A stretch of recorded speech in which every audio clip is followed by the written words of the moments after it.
Hello and a warm welcome to Straight from the Heart, a podcast by Pragyan Advisory. I am Sunil Ganesh, your host. Over the last few months, we have been having conversations, deep conversations with many different stalwarts from the field of business, academicians, professors, experts. And the whole idea of this conversation has been to tap into the insights and the expertise that they have and see what practical lessons we can derive out of uh, their experiences. And hence the name Conversations. As part of Conversations today, I have someone very special. And I say very special because this gentleman is in the business of grooming future leaders. And he does it at one of the most premier institutes in India, which is Indian Institute of Management at Ahmedabad. He's written a couple of books, done peer level articles, works on consulting assignments, and I'm pleased to welcome Professor Vishal Gupta. Vishal, welcome to this series on Conversations. Thank you, Sunil, and thank you, Pragyan Advisory, for having me.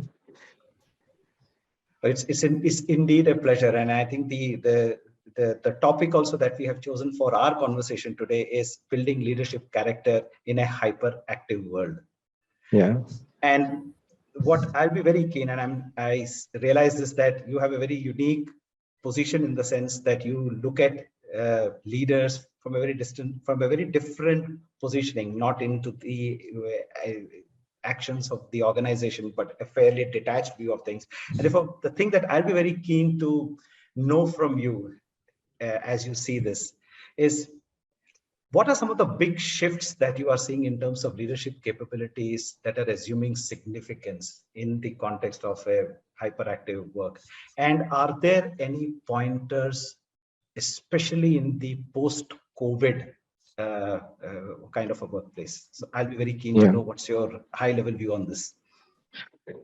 So, if we look at the world, Sunil, that we have today, the world of work that we are into, well, I think there is no doubt that this is a world that is marked by technology.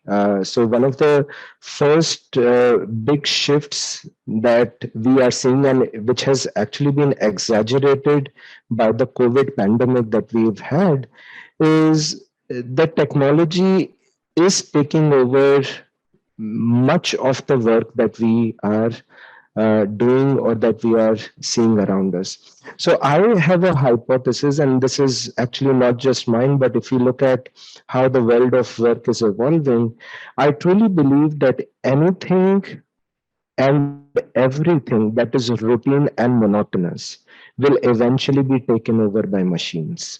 So you are the talent that is coming into organizations, the leaders who are working in organizations. Be very mindful and cognizant that anything which is something which is routine will eventually be taken by machines and technology. So there is a big danger for those kind of people who are doing run of the mill kind of work. And that is where the whole anxiety of what's going to happen to our world, to the work, and so on. So, well, it is said that we are living in the fourth revolution now. Fourth revolution. The first one was driven by steam engines, and that. The second one was driven by electricity. The third one by electronics, the microprocessors and chips. The fourth one is going to be driven by AI, cloud computing, and so on. So the idea is you have to be very cognizant that you are looking at technology that will come into work more and more.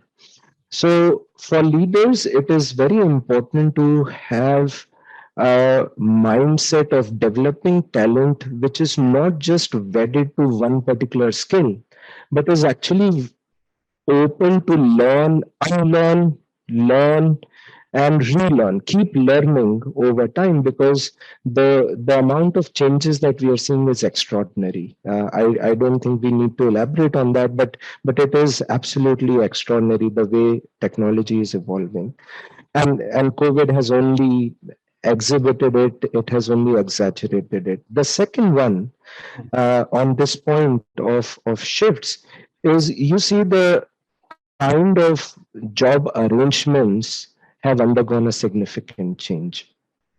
And again, pandemic has kind of shown it all the more. Today we say we live in a gig economy, so we are into work which is about short term contracts. Just look at how many people start their career and retire from the same organization. That is a thing of the past, right? Changing multiple organizations, having very short stints in organizations is a very, very common thing. So I think as leaders, it is important for us to look at the work and people who we have in our organizations as freelancers.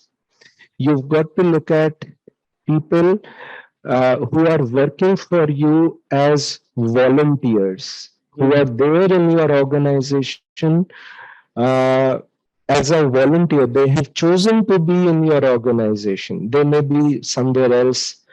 So you've got to think of, have that mentality that it's not necessary they will stay with you for all the while. It is actually volunteer work, right? People who will stay are those people who do not have good careers, or they do not get opportunities other places. The good, smart people may actually leave. So you've got to have have that mindset. How do I retain and work with volunteers and freelancers in my organization? It's not कि भाई job में आ गए तो अब retire भी यहीं से ही होंगे. Those are things of the past.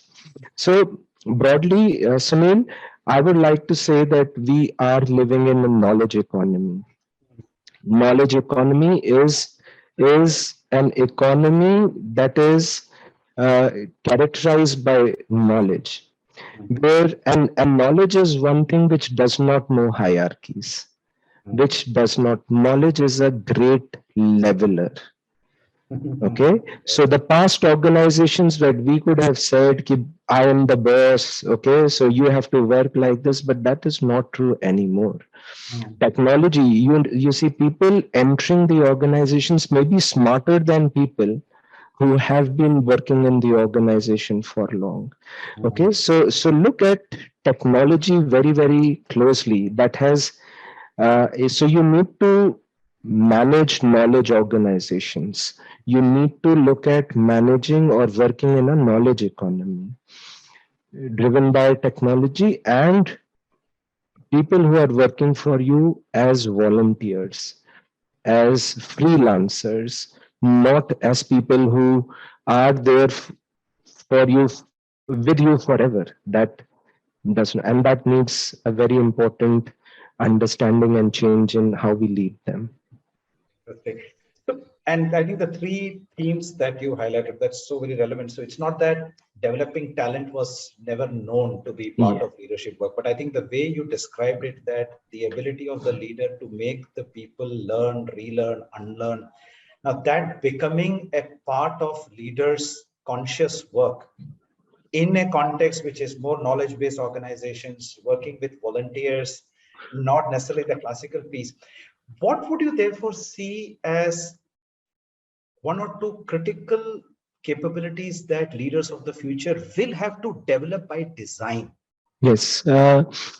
So uh, I wrote a book in 2020. I called it a Street Leadership for Leap, and uh, I'll talk about the framework of Leap actually in that context.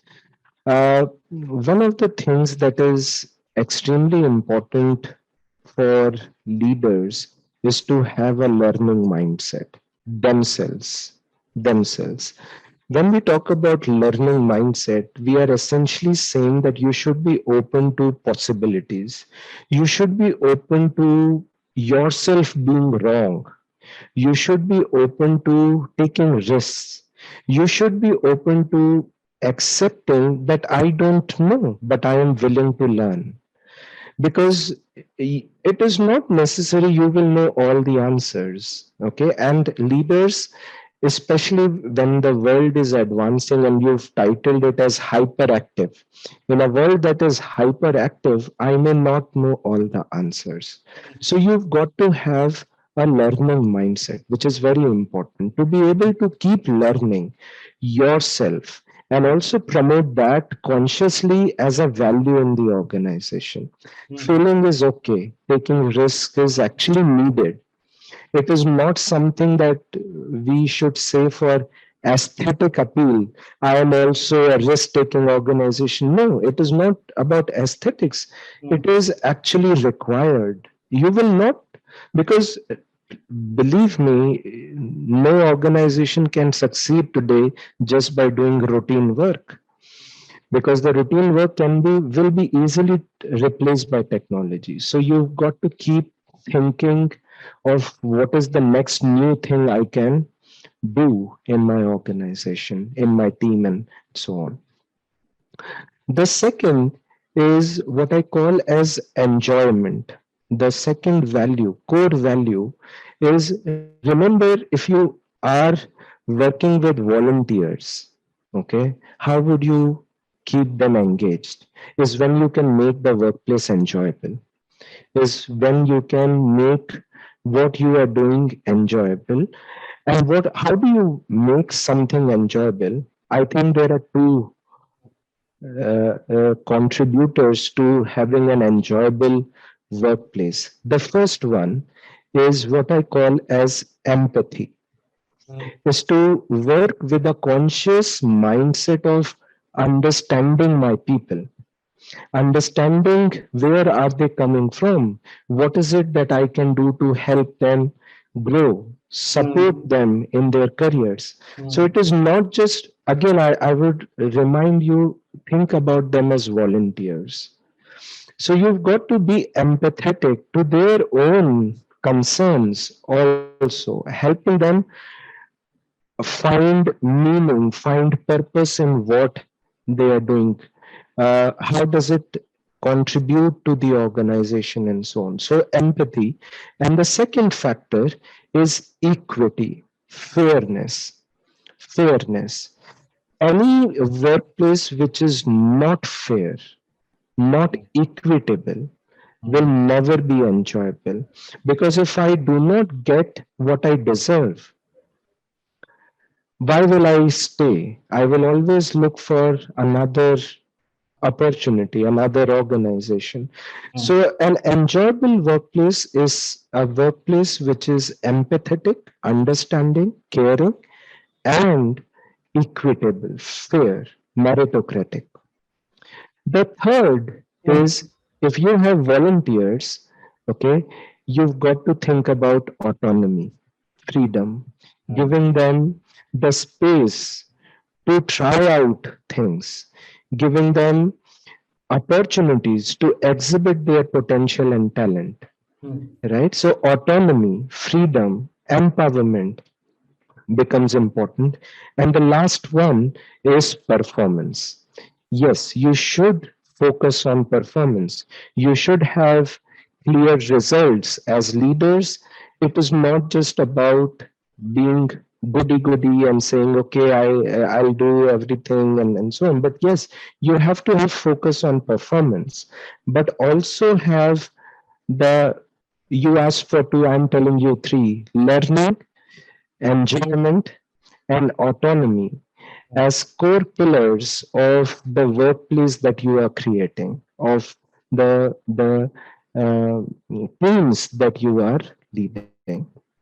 That's very interesting. So that raises, in fact, two thoughts in my mind, which is where I like to understand your Yeah, one in the post, because some of these elements like learning, engagement, autonomy, performance has existed in the field of leadership for many years and decades, right?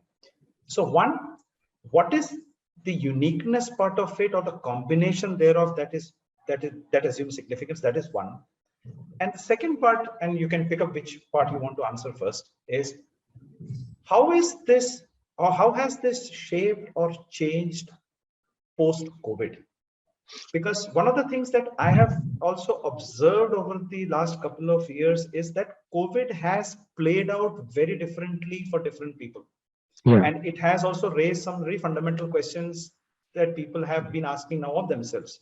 So it Yeah. would be great to know from your perspective as you see it, what is your take on this? Yeah. So if you look at what has happened during the COVID, what happened during the COVID, we were all working from home, Hmm. right? So I would say it was a seismic shift in the way we work.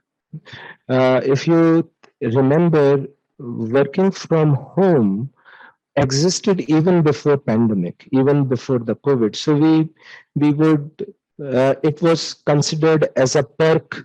It was considered as uh, well for maybe working females or for few people. Well, organization would say yes, okay, you can work from home for few days and so on. But what happened during the pandemic is we were forced to work from home. Okay. And even after the pandemic has ended, what has happened is uh, you see many organizations continue to work from home, hybrid work, as we say. Now, the future, well, many reports tell us that the future is going to be hybrid work. Some people will be physically in office, others, many others would keep working from home. Now, what's the challenge? What is the challenge, and why this has kind of necessitated a closer look at what we were doing? You see, if you are working from home, there is no concept of physical meetings, right? You have no concept of team get togethers and so on. So, well, yes, the enjoyment part existed before pandemic, but the way you have to think about enjoyment, empathy, and equity will become even more important and maybe difficult also to show in post-pandemic world, right? Because how do you create a coordination when people are all dispersed, right? They may not even be in the same place. You may be working from Delhi, I may be working from Lucknow, somebody else would be working from Bangalore. Before pandemic, we all were in Bangalore or Delhi, right, doing work. But now we are working from home. How would you create that enjoyable workplaces? That is a even bigger headache for leaders today. Is how do you get them together? And that is by maybe uh, uh, consciously enacting out or developing mechanisms to hear, to listen, to talk to people, right? To understand what is going on. I have met many professionals who say that our life has become even more difficult working from home because now my manager calls me at 9 o'clock. Earlier, well, I used to board the bus at 6:30 and be back by 7:30 to my home. But now I get calls at 8:39 and say, well, there is a meeting.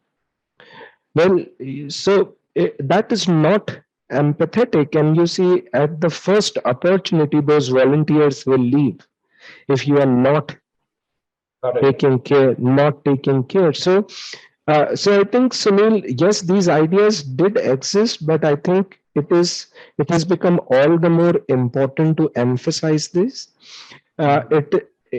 People will have to think of newer mechanisms to enact these ideas of empathy, Hmm. enjoyment, and so on.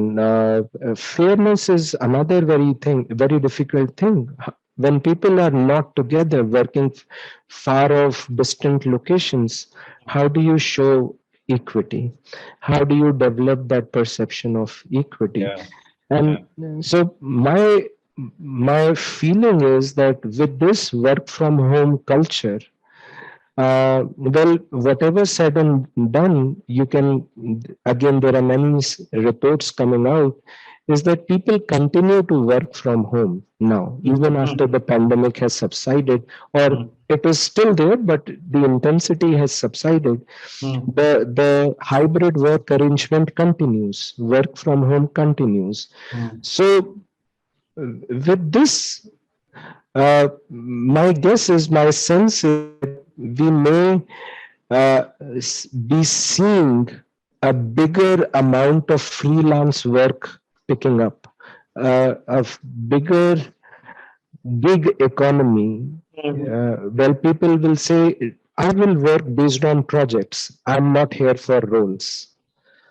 You give me a project, I'll work with you for 3 months. I'll get another project with another organization. I'm a freelancer, Okay. right? I So, think that doesn't seem to, because the whole aspect of leaders now relearning, unlearning, I think, and the way you described the aspect of fairness, that left me thinking as well, that how do I now demonstrate fairness in this kind of an arrangement, right? absolutely, And that too, absolutely. if I were to see it in a hyperactive piece, do I even pay attention to it? Yeah, yeah, and you have to communicate. Communication would become all the more important.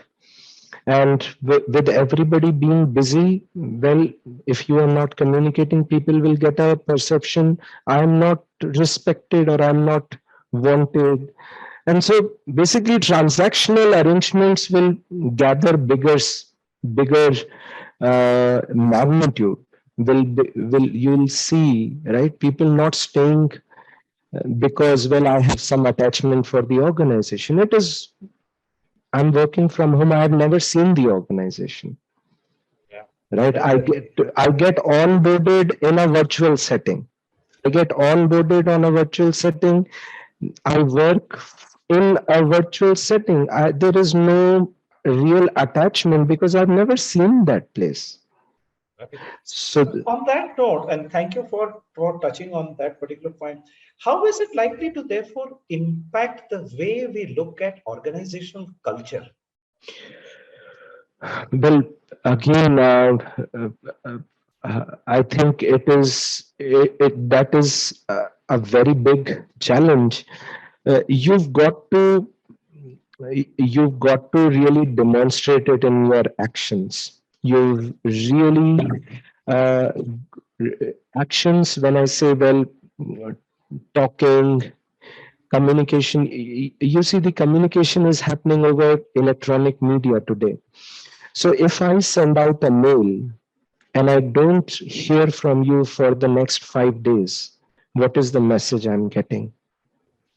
That nobody hears me, nobody is there for me, etc. Right? So when it is technology, you've got to develop mechanisms, technology enabled mechanisms to interact much more seamlessly, much more spontaneously, right? So, uh, getting replies to your calls, getting replies to your mails, maybe conducting a virtual session once every 2 weeks, once every month, where Mm, everybody is there, having more one to one interactions mm, via technology.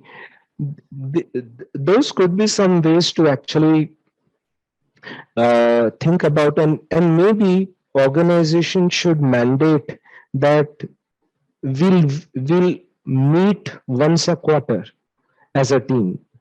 We will come together, spend some time, maybe 2 days. We'll just spend time, uh, uh, like an offside. We'll spend some time bonding, getting to know each other. For the next 3 days, we'll be actually working together on some projects and then go back to our homes. mm, Then go back and continue to work from home. So, maybe develop those mechanisms of hybrid work where mm, at least as teams we meet at some point in time. mm, Because you see, if you say that, well, keep working from home and I know of cases where young graduates, they have graduated, right? They have got their job. And what does the organization tell them? Go back to your home, we'll onboard you there and keep working. So you see, you are not creating that sense of attachment, mm, that sense of camaraderie. You've not met the leaders, you've not heard about organizational stories. mm, So you will need those mechanisms to to talk about those, to maybe develop those initiatives Hmm. to, Interesting. to Interesting. I think the aspect, the way you are describing this, I think the sense that I'm also getting is that increasingly my new crop of leaders will also have to be, if I may use the phrase, pay more attention to some of these aspects by design. Not absolutely. that it comes naturally to me, therefore I was doing it. Vis-a-vis, I need to be now mindful that the mail has come. I think that example is very pertinent. That I do I even realize that if 4 days the mail response has not come, how is it likely to get interpreted? Yeah, because I have not met you. I don't know you as a person. I have not chatted with you, and I write something and the organization does not respond to me for 4 days. What does it tell me? Right. So, and the younger generation is more and more impatient. Also, remember, right? Yes. They want to be treated as equals. They want to be treated as they want to be respected. If I'm coming in with a lot of knowledge, Hmm. I want to get that treatment. Perfect. Well, I think this is very relevant. So, Vishal, there's another piece that we realize is that you also written this book on demystifying leadership, unveiling the Mahabharata code. Now, Yes, that's something yes. very, I'm sure, we would like to know are there lessons that corporates, leaders, or even emerging budding leaders can derive out of our ancient texts like these and something that can be used in a more practical sense? Yes, so good that you asked this, Sunil. We wrote this book during the lockdown. I wrote this, Oh, I and my co-author. And you see, during that time, we were all sitting at home, and Ramayana and Mahabharata were again being relayed on the television. And I, being a leadership professor, I kind of thought and wondered if there are these texts and they have this wonderful stories are in the epic, it may be a good idea to talk about some of those. mm, So this book actually has six stories or six characters, and through those six characters, we've tried to talk about six lessons, and we've kind of arranged it in a hierarchy. We've kind of arranged those lessons or principles in a hierarchy. The first principle, so I'll just quickly take you through the six principles and I'll elaborate on a few of those. The first one, we looked at the life of Kern. And Kern is a character, he's considered to be the tragic hero of the epic. Very nice guy, but what happens to him is very, very sad. Now, we talked about the importance of being at peace with your own self, with your identity, and having that self compassion and self belief that what you are is worth, right? Karan was one person who was not at ease with who he was, being, well, he was the Sut Putra and so on. So, the first lesson we say is be confident of who you are and be very mindful or careful of the company that you get into. So Kern becomes friends of Kauravas and then does all the bad things. So if you, in that quest for identity, you get into bad company, it can take you to very wrong places. So that's the first one. The second principle, we looked at Ashwatthama. Ashwatthama was Dronacharya's son, who, in the fit of anger towards the end of the epic, he kills Pandava's sons at the middle of the night, which was against the rule of the war. Uh, so, through Ashwadhama, we talk about the principle of controlling your emotions and emotional maturity, emotional intelligence, which is in a hyperactive world. If you do things in fit of anger or your emotional hijack, the psychology uses the word emotional hijack, then well you can get into very wrong outcomes, and that is what happens to Ashwatthama. The third principle, we talk about Kunti, female character, and through Kunti we we bring out the importance of vision, strategic leadership. Kunti was the one who raises Pandavas, who saves them many a times in the epic, gives them the right training with a vision to become good leaders, become good rulers. So we talk about importance of vision, importance of character through the life of Kunti, through through her examples. We talk about Shakuni, the master strategist, and we bring out the importance of understanding the right use of power and politics in organizations. We make a claim that every organization is actually a fertile ground for power and politics. And therefore, you must know when should you use politics and when should you not use politics, or what is the right, if you use it, what is the right purpose of politics. So that's the lesson on power and politics. We look at Bhishma, the strong character of Bhishma in the epic, and we talk about managing life's paradoxes. Bhishma is one person who is caught between the short term and the long term.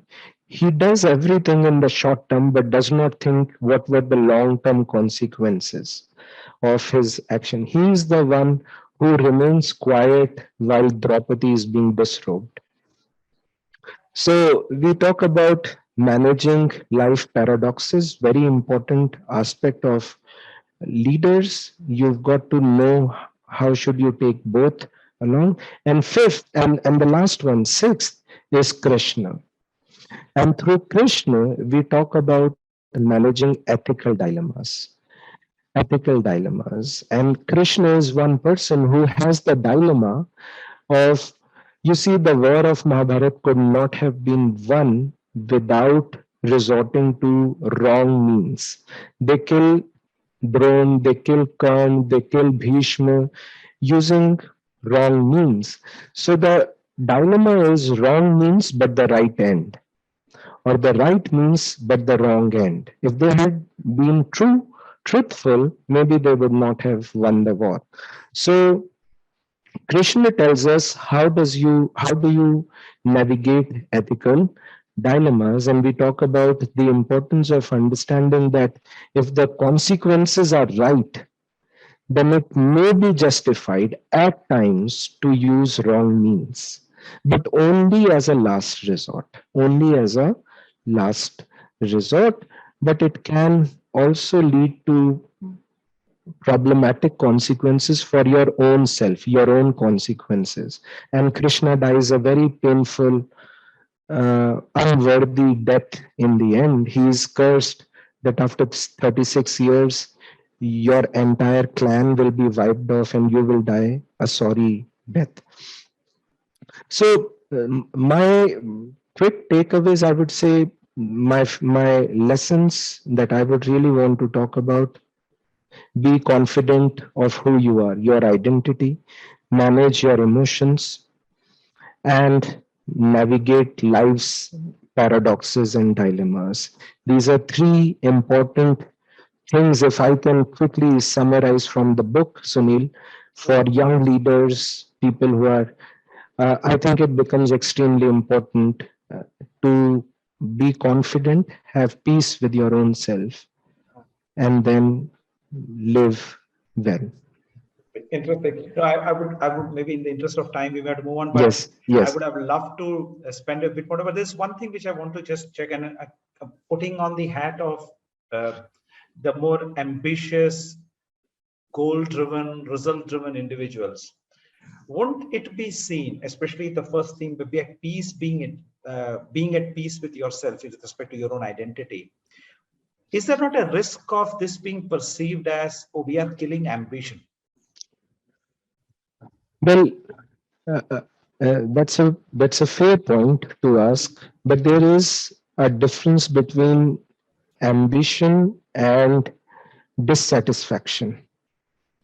So what I'm saying when talk about identity, I'm saying it is dissatisfaction. I can be proud of Vishal Gupta, but I can still aspire to do better. I can be happy with who I am as an individual, but still inspire myself to do better. On the other hand, I live my life every day as well, I am not enough.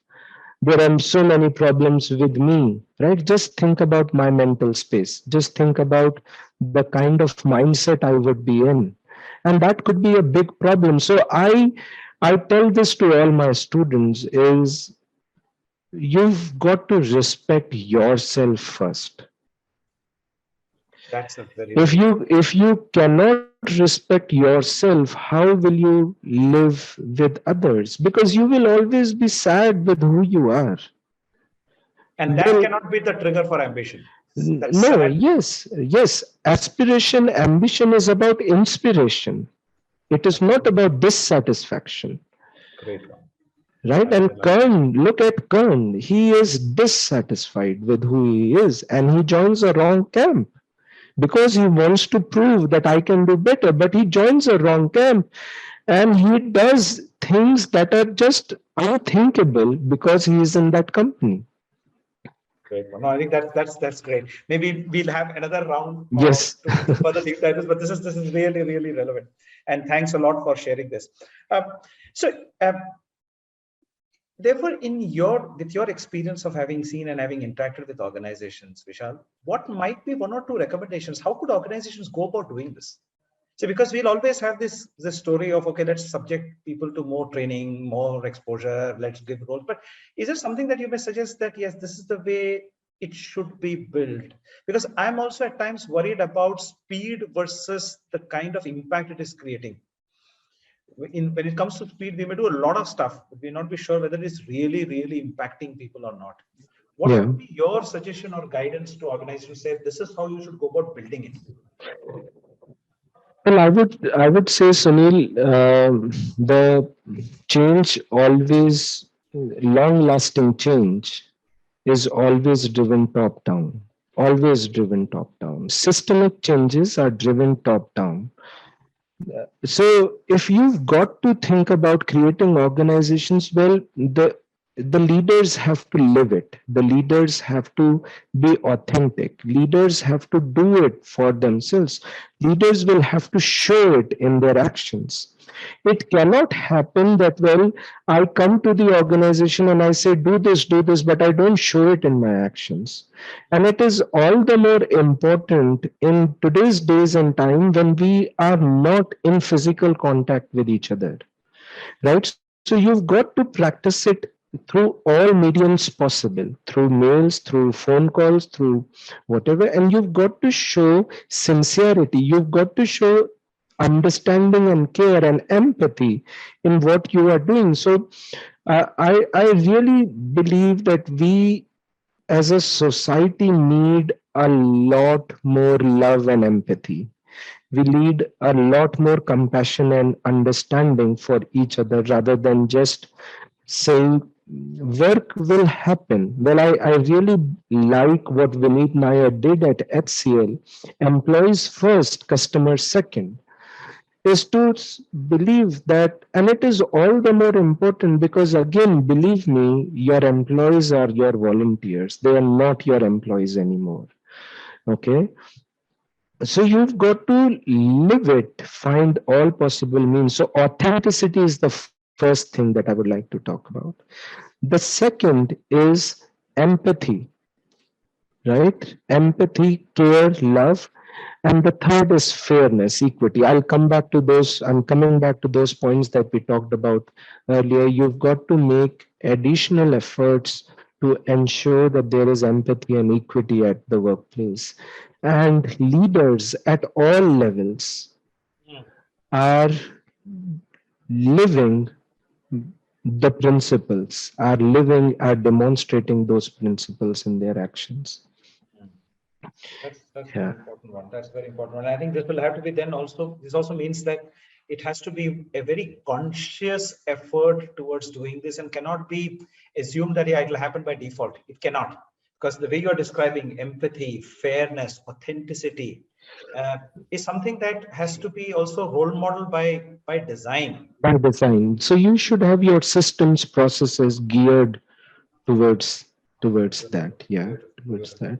Yeah. That brings me to the last. I know I would love to carry on this, but this last question that I Yes. have is: there are a lot. I'm sure you interact with some of the brightest minds who come to the campus, preparing themselves for the journey ahead. What are the one or two things that you give them, if I may say, as wisdom to say that this is something that I would want all my future budding leaders to be mindful of or be developed? What would be your guidance to them? So now I talk about this concept of heal, HEAL. Okay, Okay. I teach this to my students. We teach this as a course here. Mm. We offer this as a training at IMA. Heal, H stands for health. So focus on your health. And when I say health, it is both physical and mental health. You've got to be physically fit because the life is more and more difficult. So find time to do things for your health, and also mental. You've got to think positive. You've got to be mentally healthy. Don't get into negative thinking, negative cycles. You've got to think positive about yourself and the world. The second E is about emotions.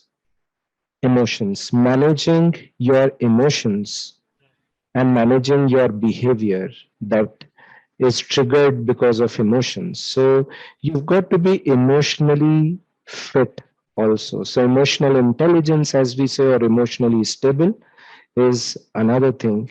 And the third, AL, is authentic living. Authentic living. And when I say authentic living, I teach my students, or I try to tell the students, you've got to do things that you love. Get into jobs, get into professions where you want to do what you wanted to do. Or if you cannot do it, then start loving what you do. If you cannot do what you love, then start loving what you do. And how do you do that? Is by having the learning mindset. Asking yourself, what is it that I can learn? What is it that I can, how does this experience help me become better? What is it that I can, how is this experience? What is it that what I am doing will help me over time? The moment you have this outlook, work for you will be learning opportunity because it is helping you grow and uh, become better. So my advice to all the students is you have everything that is needed to be successful. We have, and the power of heal is within us. Only we can heal ourselves. Mm. So you've got to, only you can take care of your health, only you can take care of your emotions, only you can live authentically. So do it. Do it. Believe that world is beautiful, is positive, and live with a positive mindset in the world, with the mindset that I can achieve what I wish to achieve, just that I have to make the right effort. So my concept is heal, and you've got to heal yourself. Think about your own heal. So I think I can very clearly see that heal can is not just relevant for the young and budding leaders, but also for the existing ones, because I'm Yes. sure it cuts across the whole aspect of health, emotion, and authentic living. I think that's a very, and I think the previous one also, the leap part. I think also I liked the learning mindset, enjoyment, autonomy, and performance. I Yeah. think it resonates well with the way we look at things. I think this has been very, very useful. If we had more time, I'm sure we would have spent more time on deep diving onto further. Yes. Yes. But this has been very, very useful. And I really thank you, Vishal, for No. making time out of your busy schedule for this conversation. And I can safely say that all our listeners, our viewers will also take a lot of, if I may say, juicy nuggets out of this and apply it in the context of their work. Indeed, a great pleasure having you, Vishal. Thanks a lot. Thank you. Thank you very much, Sunil. It was enjoyable. Thank you.